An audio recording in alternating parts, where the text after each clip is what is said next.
Olá, estudantes do sexto ano! Aqui é o professor Fabiano e nessa aula nós vamos continuar a falar da biosfera. Mas antes de a gente começar a falar sobre isso, cadê o seu caderno? Cadê o seu penal? Lembram do nosso combinado? Toda vez que começa a aula de ciências, você corre para pegar o seu material. Por quê? Você vai registrar, você vai anotar tudo aquilo que você julgar importante, tudo aquilo que você julgar necessário. Palavras, conceitos e até desenhos para você compreender melhor o que nós estamos falando sobre a biosfera. Então vamos lá começar? Sempre com os nossos objetivos. Por que estudar a biosfera? Por que a biosfera é importante para o meu conhecimento? Para reconhecer os componentes e a organização dos ecossistemas, além de conhecer as relações que os seres vivos estabelecem entre si e com o ambiente onde eles vivem. E eu trago para você algumas imagens. Olha que legal! Na verdade, 3 imagens. Eu quero que você tenha um olhar bem atento. Eu quero que você olhe cada detalhe dessas 3 imagens. Mas não é olhar por olhar. Tem um porquê, tem uma razão. Então vamos entender? Localize nas imagens os componentes vivos e não vivos. Então nós já conversamos sobre isso. Lembra de ecossistema? Que ecossistema é o estudo, a compreensão da relação daquilo que é vivo com o não vivo? Então nós temos a imagem 1, 2 e 3. Em cada uma dessas imagens vai ter componentes vivos e não vivos. Eu quero que você localize, eu quero que você perceba e pode até registrar no seu caderno.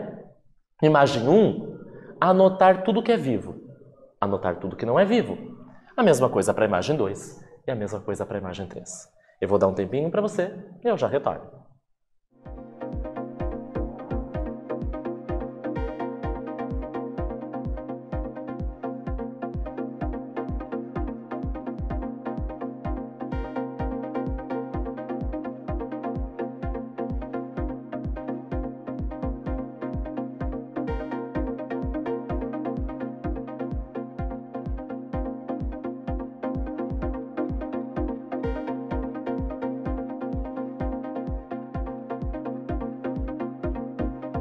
Voltamos. E aí? Tem muitos nomes de seres vivos na sua lista? E de componentes não vivos? Será que você localizou mais vivos ou não vivos? Então vamos lá comigo. Vamos ver alguns exemplos. Na primeira imagem nós temos como componentes vivos pássaro, a vaca, o sapo, peixe, pato, a galinha e a vegetação. Isso mesmo. E o que não é vivo nessa imagem? Isso mesmo, a água, o ar e o solo. Na segunda imagem, é um outro ambiente, é um outro local. O que é vivo? O tucano. Tem um flamingo, hipopótamo, que legal, camaleão, olha lá na árvore, além da vegetação. E o que não é vivo? O ar que esses seres estão respirando, a água que eles estão bebendo e o solo que eles estão vivendo sobre ele. E na terceira e na última imagem? Quanta coisa, não é verdade? Nós temos elefante, o leão, olha lá, um tucano na árvore, o que mais tem na água? Um peixe, novamente um flamingo e nós temos a vegetação. E o que não é vivo? A água onde esse peixe está nadando. Nós temos o solo, as rochas que o leão está deitado e o ar que eles estão respirando. Ficou fácil, na verdade? Então vamos aprofundar os nossos conhecimentos naquilo que é vivo e não vivo? Os componentes vivos, constituintes dos ecossistemas, então são os seres vivos.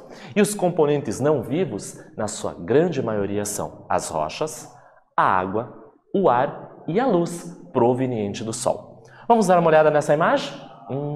Que linda essa cena! Nós temos um elefante no seu local, no seu habitat. Então, o elefante é o ser vivo, é o componente vivo. Claro que nós temos outros, a vegetação, as árvores lá no fundo. Mas eu quis dar o destaque para o elefante.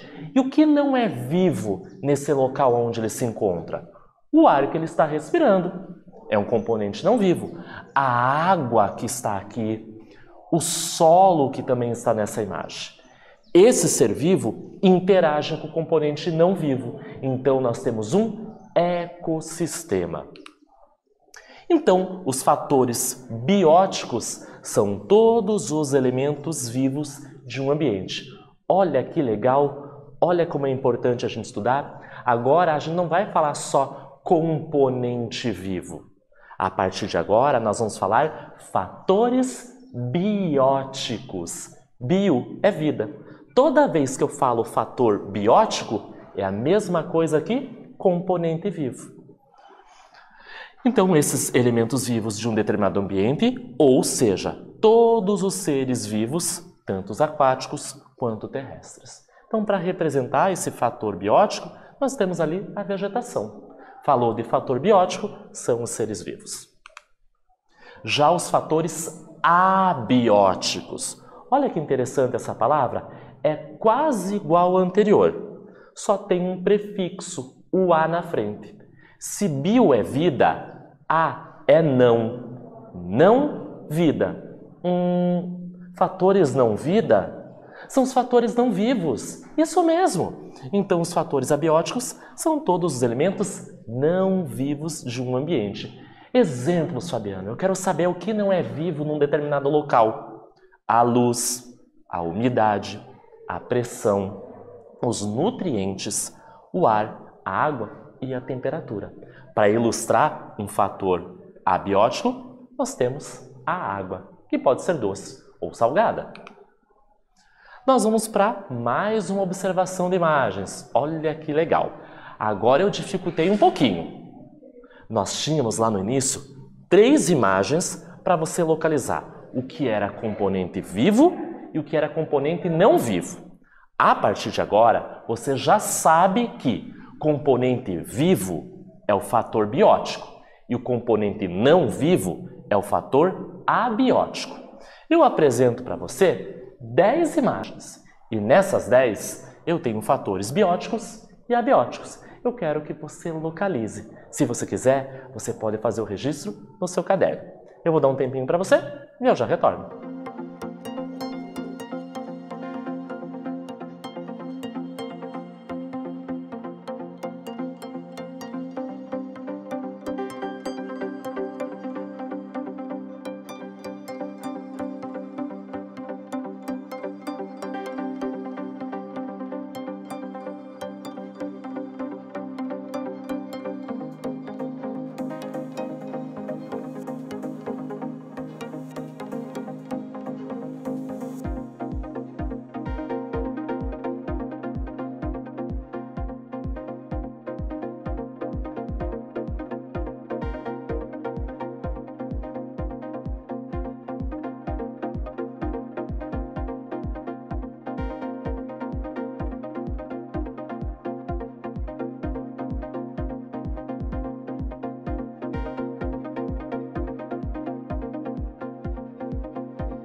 Retornamos. Olha cada imagem bonita.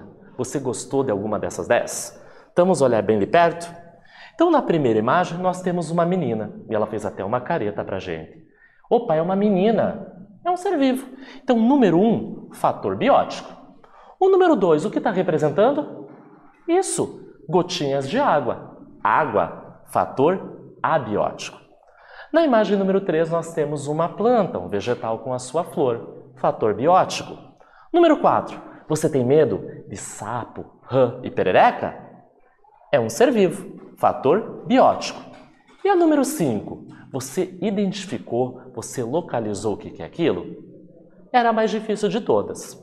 É um ser microscópico. Nós não conseguimos ver com os nossos olhos, só com um instrumento chamado microscópio.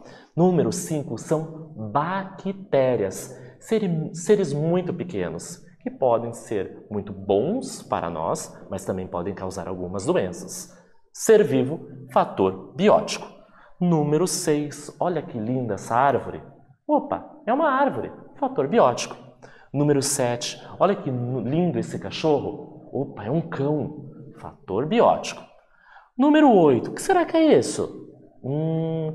Isso mesmo, é um cogumelo, bem daqueles desenhos, né, de histórias infantis vermelhinho com as pintinhas brancas. É um ser vivo, fator biótico.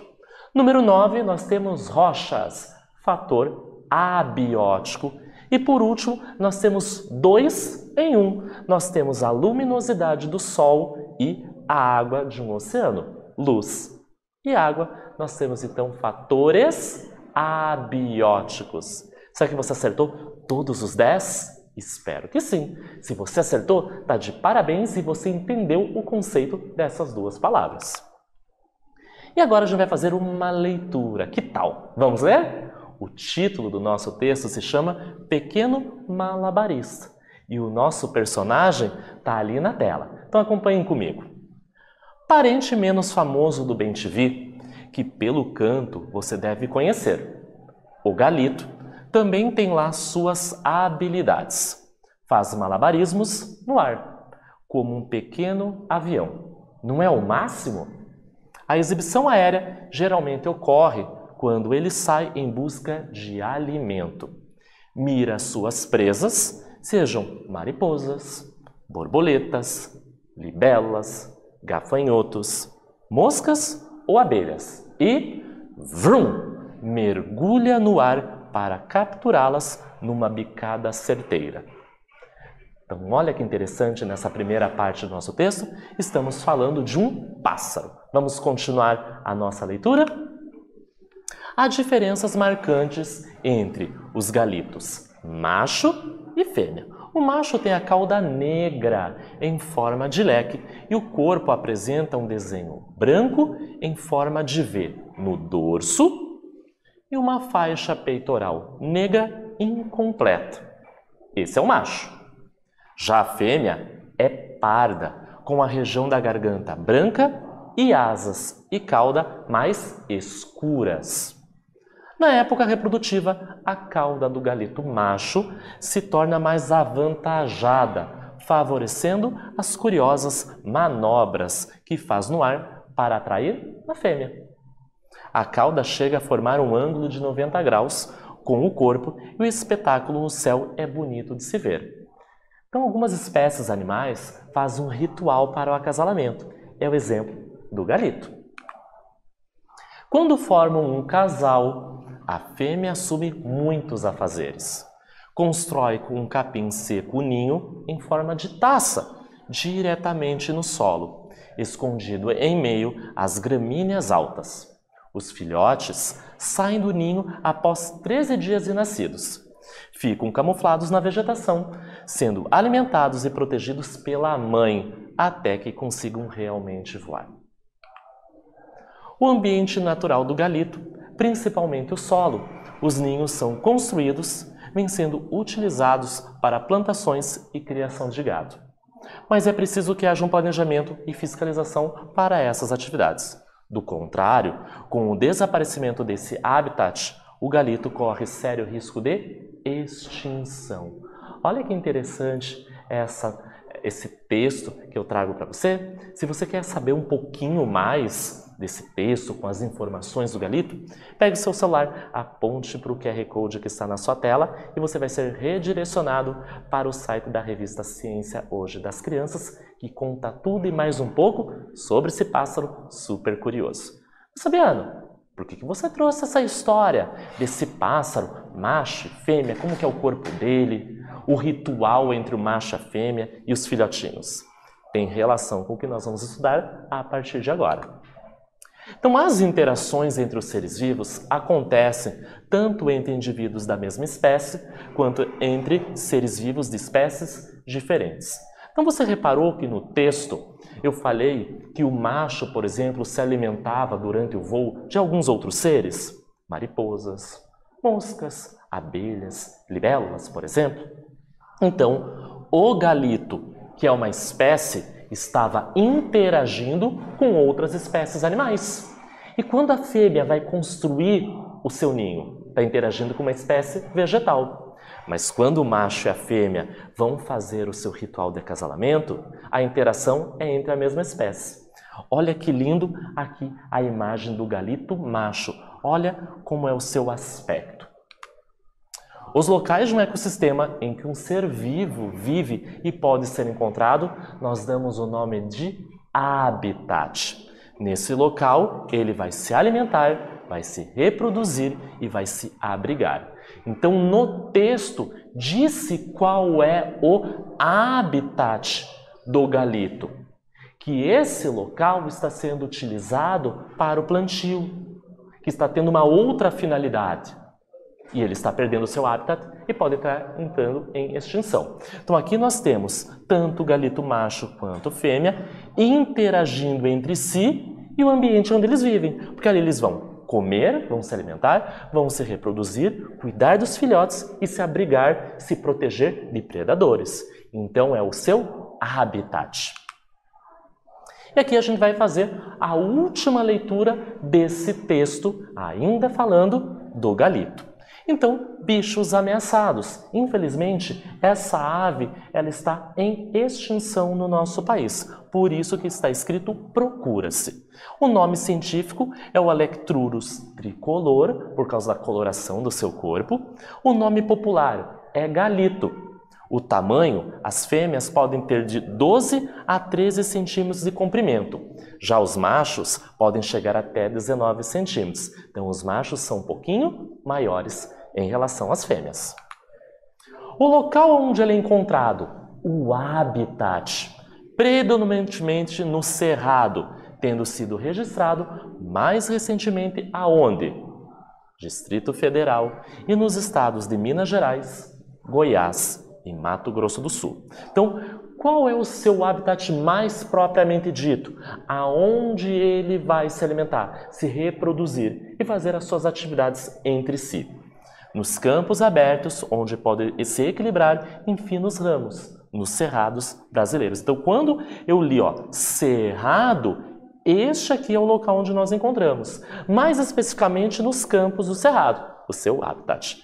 Quer saber um pouquinho mais sobre essas informações desse pássaro?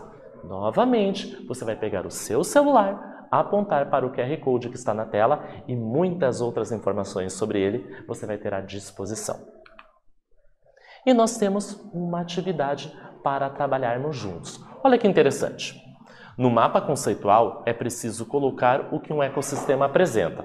Lembra de ecossistema? Componentes vivos e não vivos, bióticos e abióticos.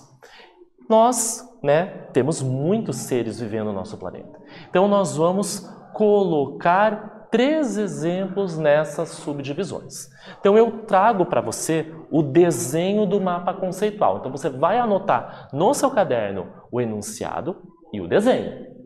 Começamos com a palavra ecossistema. O ecossistema é composto de 2 partes. Você lembra?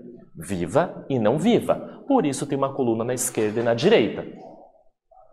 E tem 3 quadradinhos embaixo, 3 retângulos embaixo, onde são exemplos de seres ou não seres que se encaixam nessa classificação. Eu vou dar um tempinho para você anotar e eu já retorno.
Retornamos. E aí, anotou no seu caderno essa atividade? Faça com bastante capricho o enunciado e o mapa conceitual. Vamos ver a resposta? Lembrando novamente que aqui é uma resposta esperada. Por quê? Como componentes vivos, eu tenho muitos seres vivendo no planeta Terra. E você pode ter escrito nomes diferentes que eu sugeri. E a mesma coisa serve para componentes não vivos. Provavelmente você acertou. Então, o mapa fica construído assim. O ecossistema é formado por duas partes, né? Os seres vivos, fatores bióticos. Se você escreveu, está de parabéns. E os não vivos, fatores abióticos. Se você escreveu, você também acertou. Então, vejam os 3 exemplos de seres vivos que eu coloquei. Homem, aves e peixes. Se você colocou o seu cachorrinho de estimação, o seu gatinho, também você acertou. Tem que ser vivo. Já nos não vivos, eu coloquei ar, água e sol. Você poderia ter colocado temperatura, salinidade, as rochas, ok? Então, nessa atividade, não tem uma resposta correta, é essa e pronto. Porque existem vários exemplos que se encaixam nas duas situações. E o que vimos na aula? Quais são os fatores bióticos? Toda vez que falar bio, vida. Fatores bióticos são aqueles vivos. Quais são os fatores abióticos? Toda vez que aparecer na sua frente uma palavra com A, iniciando com A, é não, negação. Não vivos. Então, são os componentes não vivos de um ambiente. E o conceito de habitat, que é aquele local mais específico no ecossistema onde um determinado indivíduo vai se alimentar, vai se reproduzir, vai se proteger contra os predadores. Nessa aula, nós falamos sobre biosfera. Espero que vocês tenham gostado e até breve.